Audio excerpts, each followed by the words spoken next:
Hey guys, Greg here. Got another small handful of records to show you, stuff I found at the Goodwill just yesterday, and really surprising the quality of stuff that I found, but also still not real pleased that the Goodwills, two of the Goodwills in my area are now at $4.99 a record. That's right. Two of the ones I go to are $1.99.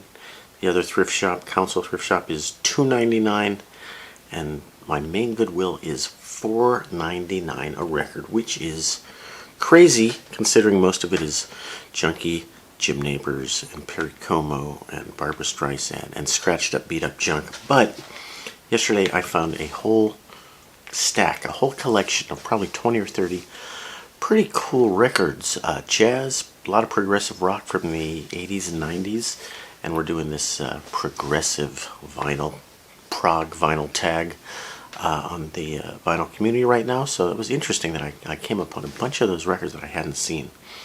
Let me tell you some of the records I didn't get, and if you're in Los Angeles and you want to go grab these, contact me and I'll tell you which Goodwill you could probably still find them at, because this was only yesterday afternoon. It is now Saturday. This was Friday.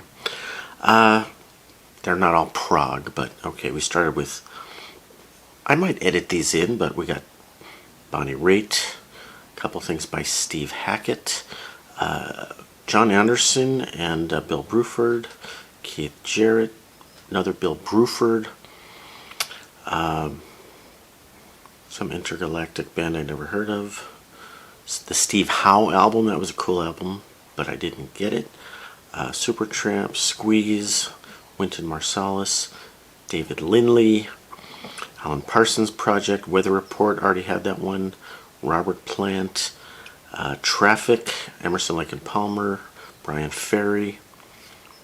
These are all in good shape.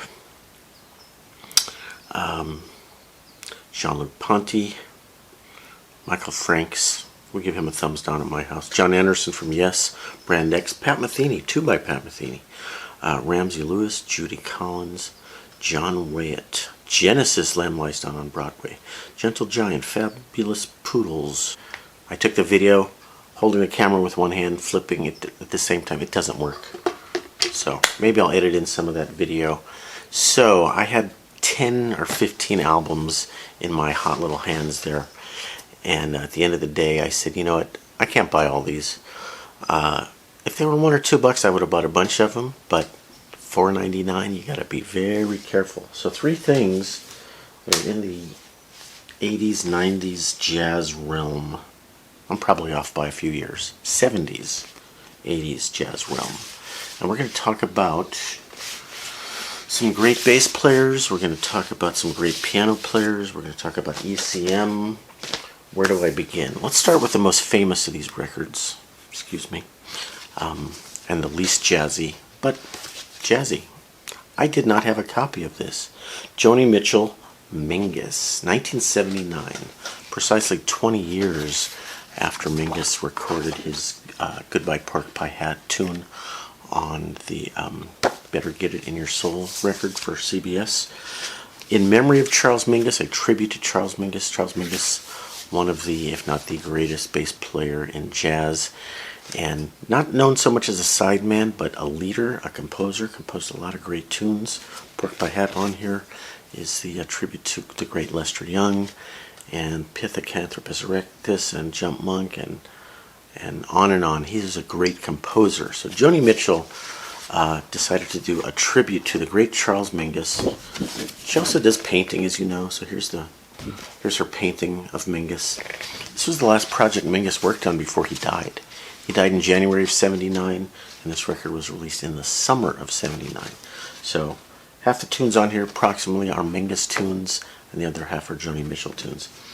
And surprising that I didn't have this earlier, but I just never did. So now I've got it.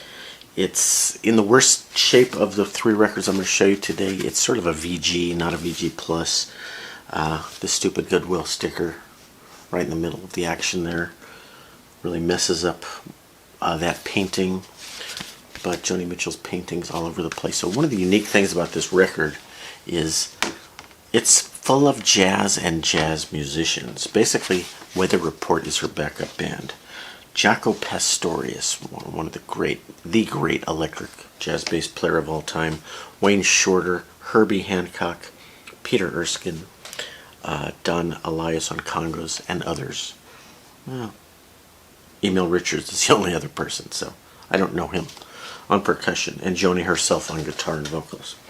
So when this band toured, Joni had people like Pat Metheny playing guitar and Michael Brecker, I think, playing saxophone. So from that period when she was doing her jazzy thing, she was touring with some tremendously great jazz musicians. So Mingus actually doesn't play on this. I think you hear his voice in some tracks. There's some sort of talking and singing stuff, but he does not play bass on here. I listened to, I think I listened to most of this. I only got these yesterday, so I haven't done that much listening. But the thing I was going to say is Jaco, one of the greatest jazz bassists of all time. His bass playing does not sound anything like Mingus's own bass playing. He does not try to sound like Mingus. He has his own unique style that's very melodic and lyrical when it wants to be.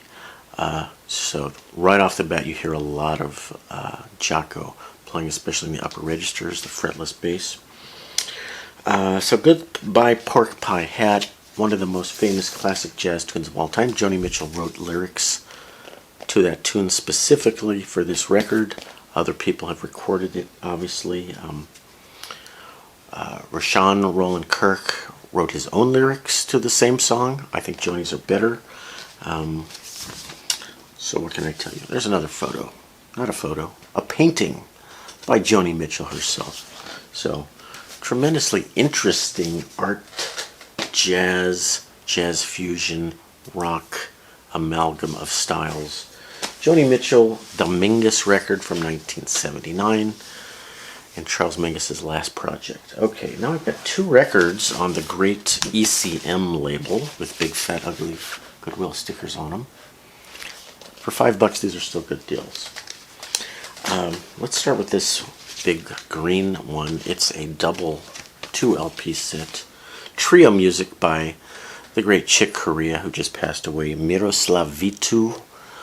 He was actually the original bass player from Weather Report before Jaco. I think he's from Czechoslovakian. And Roy Haynes, who is still with us at 96, born in 1925.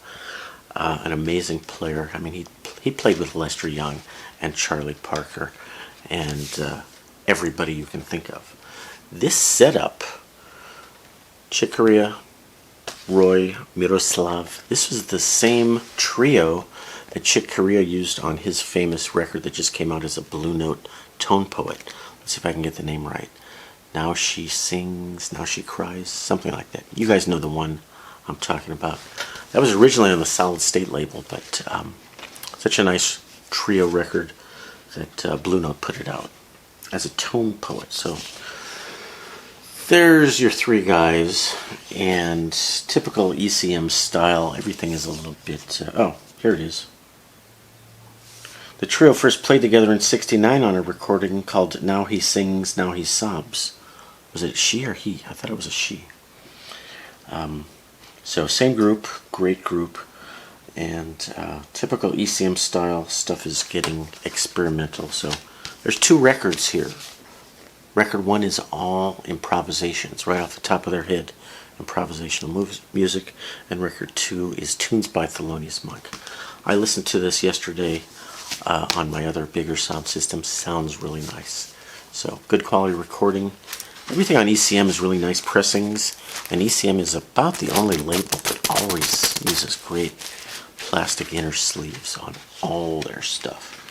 So these are liner notes from Chick Corea, which I didn't look at till just now.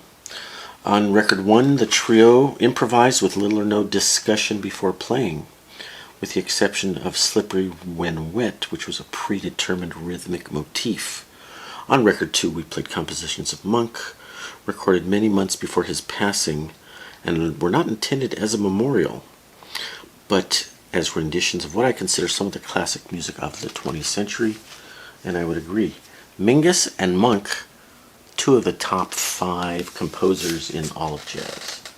Okay, and this is a promo, and this one is also a promo, like perhaps they came from the same collection of the same music guy. And this is 1982, by the way.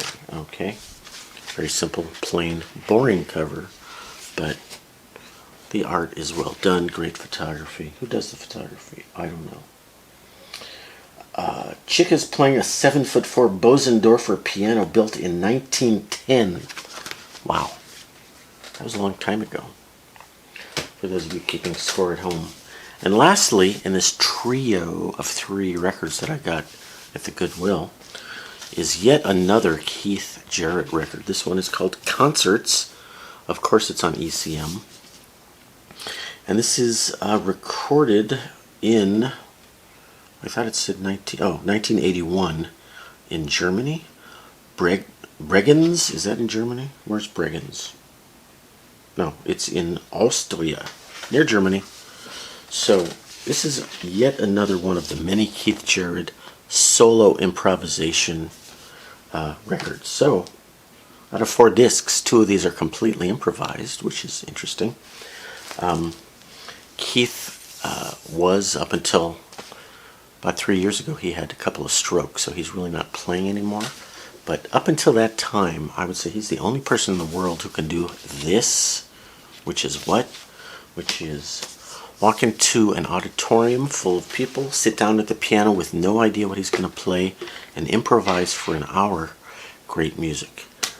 Now you're going to tell me that other people can improvise for an hour, but when I say great music, good enough to be put on a record, and he's made 20 or 30 of these records, completely improvised, and he says he has no idea what he's going to play minute to minute. It just all flows from him. So each of these, he takes you on a musical journey, and listen beginning to end. There's no, hey, you can't skip to track 3. It's all one big flow of music.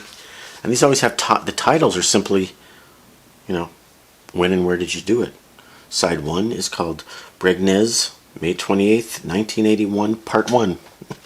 And side 2 is Part 2, plus something called Untitled and something called Heartland. He might do a piece of recognizable music for the encore, but this, I think, is all improvised, even the last piece, and they try to fit a name to the piece after he cooks it up. Keith Jarrett, one of the most amazing, talented musicians of the last 2 centuries. He was playing on TV by the time he was 5 years old. He gave classical music concerts from the time he was 7. Played with Miles Davis.